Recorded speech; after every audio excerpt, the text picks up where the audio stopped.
Good morning students. Last week में हमने 4th unit start की थी पेपर फर्स्ट की, और उसमें हम कर रहे हैं transformation between laboratory and centre of mass frames of reference.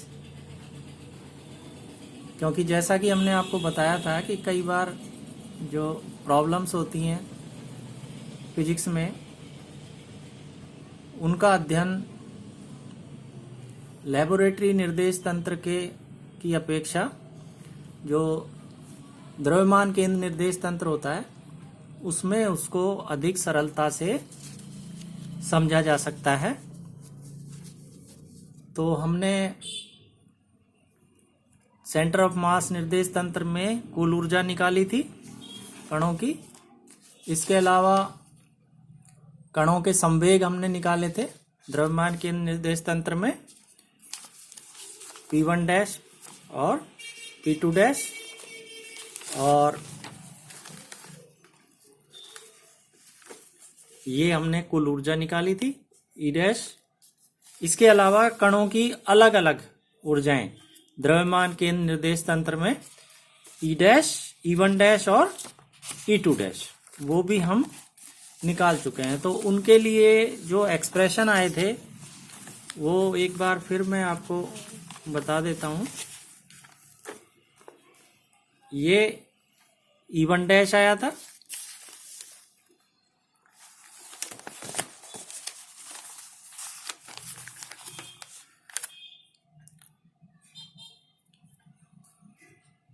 और ये दूसरे कण की ऊर्जा E2 डैश।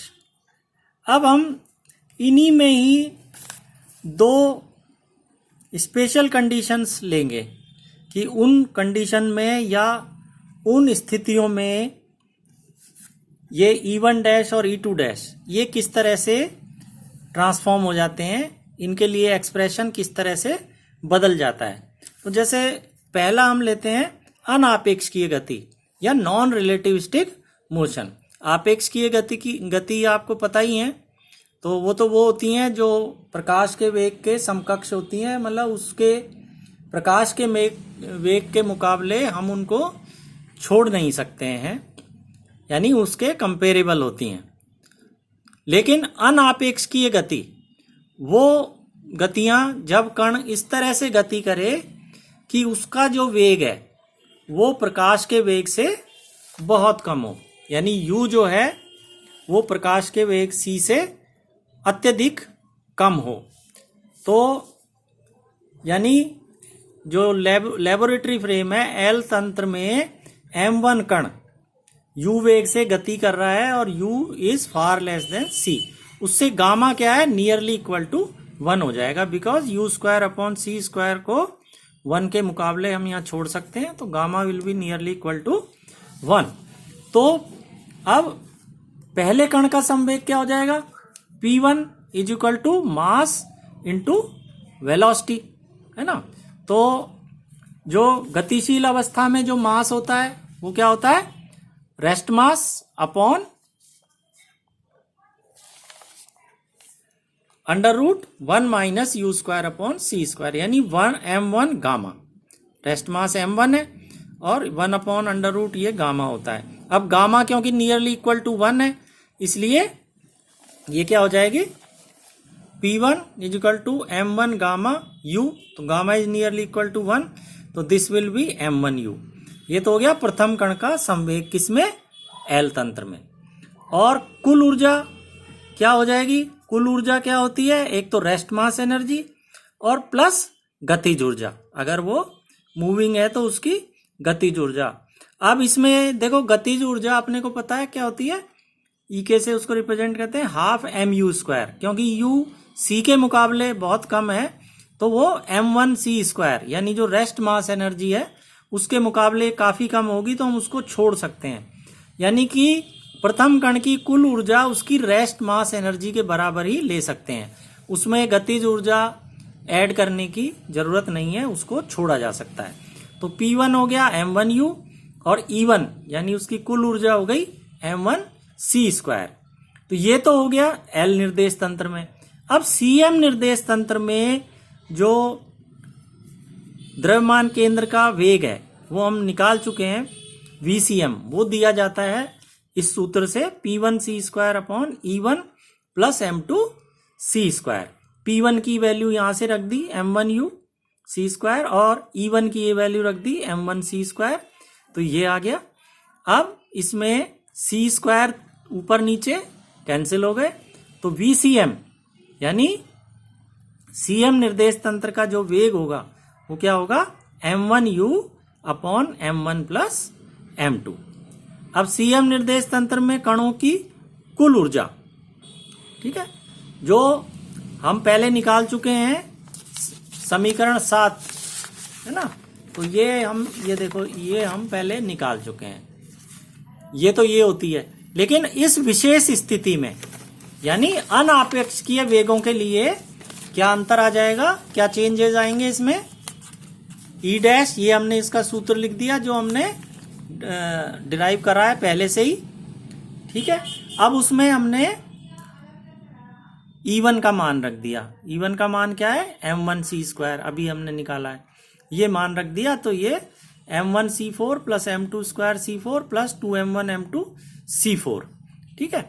C4 अगर हम बाहर ले लें तो वो क्या हो जाएगा, C² हो जाएगा, अंडर रूट से बाहर लिया तो, और बाकी जो अंदर बचेगा क्या बचेगा, M1² plus M2² plus 2M1 M2 यानी M1 प्लस M2 का होल स्क्वायर, और उसको हम अगर अंडर रूट उसका हटाएंगे तो क्या हो जाएगा, M1 प्लस M2।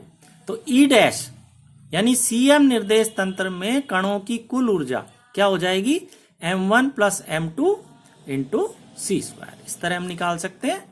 इसी तरह गामा वैसे तो क्या होता है, ये भी हम समीकरण 10 जो हम पहले निकाल चुके हैं उसके अनुसार गामा होता है E1 प्लस M2C² अपॉन ई डैश, इससे दिया जाता है। तो ये विशेष स्थिति वाली सारी जो वैल्यूज हैं वो हम रख देते हैं। E1 क्या है, M1C² यहाँ रख दी, M2C² पहले से ही है, और ई डैश अभी हमने निकाला है M1 प्लस M2C²।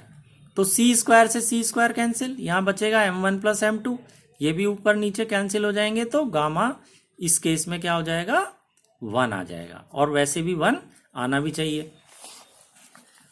अब सीएम निर्देश तंत्र में प्रथम कण का संवेग, है ना, तो संवेग हम ऑलरेडी पीछे उनके सूत्र निकाल चुके हैं, जैसे समीकरण 13 जो है हमारी, उसमें P1 डैश ये हमने निकाला था M2 P1C² अपॉन ई डैश। अब इसमें हम ये जो हमने अभी वैल्यू निकाली है विशेष स्थिति वाली यानी कि अनापेक्षकीय वेगों वाली, वो यहाँ रख देंगे, तो M2 एज इट इज, और P1 क्या होगा, M1U, है ना, C² और ई डैश ये अभी निकाला है M1 प्लस M2C², ये कैंसिल हो जाएंगे, ये हो जाएगा M1 M2U upon M1 plus M2। इसी तरह से दूसरे कण का संवेग, क्योंकि हमें पता है सीएम निर्देश तंत्र जो है वो क्या है, शून्य संवेग निर्देश तंत्र होता है, यानी कुल संवेग उसका क्या होता है, P1 dash plus P2 dash बराबर 0 होता है, इसलिए P2 डैश क्या हो जाएगा, माइनस P1 डैश, यानी ये जो आया है इसमें केवल हम माइनस का चिन्ह लगा देंगे तो ये हमारा दूसरे कण का संवेग आ जाएगा। तो ये तो स्थिति एक हो गई, कौन सी, अनापेक्षकीय गति यानी नॉन रिलेटिविस्टिक मोशन, जबकि कण का संवेग जो है, जो लेबोरेटरी निर्देश तंत्र है उसमें जो कण का संवेग, कण का वेग U1 वो प्रकाश के वेग से काफी कम हो। अब दूसरा जो स्थिति है वो हमारी है चरम आपेक्षकीय गति यानी अल्ट्रा रिलेटिविस्टिक मोशन। इसका मतलब कण की गति इतनी ज्यादा है और जो उसकी आपतित जो कण है, इंसिडेंट जो हो रहा है, जो कण विराम अवस्था में रखा है वो तो कौन सा है, M2 है जिसका विराम द्रव्यमान, उस पे जो गतिशील कण है यानी पहला वाला M1 वो टकराता है और उसकी ऊर्जा इतनी ज्यादा है, इस प्रकार की है कि E1 जो है वो M1C² से भी वेरी मच ज्यादा है और M2C² से भी बहुत ज्यादा है।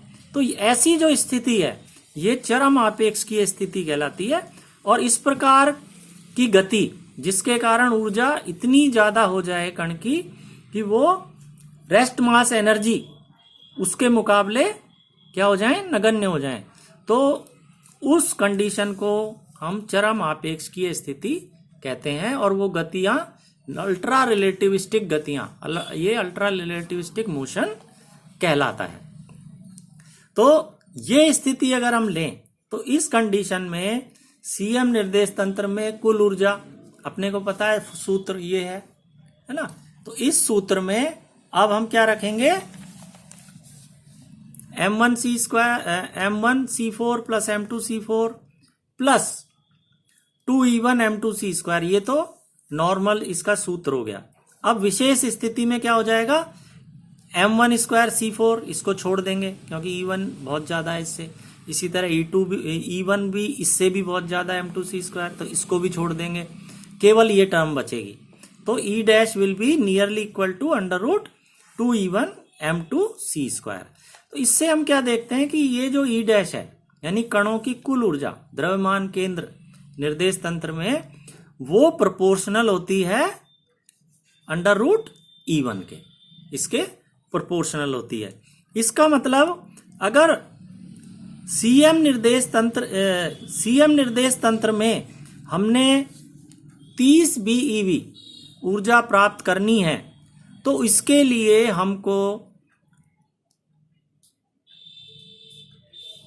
जो टक्कर करानी पड़ेगी, यानी E1 अपने को कितना लेना पड़ेगा, कितनी ऊर्जा की टक्कर करानी पड़ेगी, लगभग 450 BeV ऊर्जा के कणों से टक्कर अपने को करानी पड़ेगी। क्योंकि देखो ये 450 BeV, इसको हम 2 से मल्टीप्लाई करें तो ये क्या हो जाएगा 900, है ना। और उसका अंडर रूट 900 का क्या होता है 30 होता है, और वो हमने प्राप्त करनी है 30 BeV। इसका मतलब E1 अपने को लगभग कितना लेना पड़ेगा 450 BeV के बराबर, जो कि इतनी ऊर्जा प्राप्त करना जो है बहुत कठिन कार्य होता है। इसलिए सीएम निर्देश तंत्र में हम कह सकते हैं इस हमारे विश्लेषण से कि सीएम निर्देश तंत्र में अति उच्च ऊर्जा प्राप्त करना अत्यधिक कठिन कार्य होता है। ठीक है। अब इस स्थिति में यानी चरम आपेक्षकीय गति में सीएम निर्देश तंत्रों में कणों की ऊर्जा यानी अलग अलग, ये तो टोटल ऊर्जा हो गई। अब अगर अपने को अलग अलग देखनी है तो अलग अलग वाला सूत्र अपने को देखना पड़ेगा, और उसमें अपन आसानी से देखो वो सूत्र अपने क्या है, ये समीकरण 15 और 16 में दिए हैं, E1 डैश और E2 डैश। देखो ये हमने निकलवाए थे पिछले लेक्चर्स में, E1 डैश और E2 डैश। तो इसमें चरम आपेक्षकीय गति में देखो हम इसको भी छोड़ सकते हैं, इसको भी छोड़ सकते हैं, है ना। तो और E डैश से E डैश एक ऊपर कैंसिल हो जाएगा, तो ये क्या आएगा E डैश बाई 2। इसी तरह से ये और ये हम छोड़ सकते हैं, है ना। तो इसमें भी अब अगर हम देखें एक E डैश इससे कैंसिल हो जाएगा, तो ये भी E डैश बाई 2। यानी दोनों कणों की जो ऊर्जाएं हैं द्रव्यमान केंद्र निर्देश तंत्र में वो बराबर आएंगी, किसमें, चरम आपेक्षकीय गति की स्थिति में, है ना। और उनका मान होगा E डैश बाई 2। तो ये अपने पास आ जाएगा E1 dash is equal to E2 dash and which is E dash by 2। यानी हम इससे ये प्रूव कर देते हैं कि दोनों कणों की ऊर्जा सीएम निर्देश तंत्र में बराबर प्राप्त होगी। अब ऊर्जा संवेग संबंध से हमें पता है E डैश स्क्वायर बराबर क्या होता है, P1 dash square C square plus M1 square C4। ये प्रथम कण के लिए अपन ने लिखी है ऊर्जा संवेग, किसमें, सीएम निर्देश तंत्र में। तो इससे क्या आ जाएगा, इसको हम छोड़ सकते हैं चरम आपेक्षकीय गति में, है ना। तो E1 dash will be nearly equal to P1 dash C, क्योंकि E1 dash is very much greater than M1 C square. तो E1 डैश ये हो जाएगा। इसी तरह से P1 डैश हम निकाल सकते हैं, P1 डैश हो जाएगा, इसी से निकल जाएगा E1 डैश अपॉन C, और E1 डैश यहां से होता है E डैश बाई C, ये वैल्यू हम रख दें तो P1 डैश हो गया ई डैश अपॉन 2c, और p2 डैश, क्योंकि p1 dash plus p2 dash is equal to 0 CM निर्देश तंत्र में, तो p2 डैश इसका माइनस हो जाएगा, माइनस ई डैश बाई सी। तो इस तरह से हम इसको समझा सकते हैं और डिफरेंट वैल्यूज इसमें हम निकाल सकते हैं।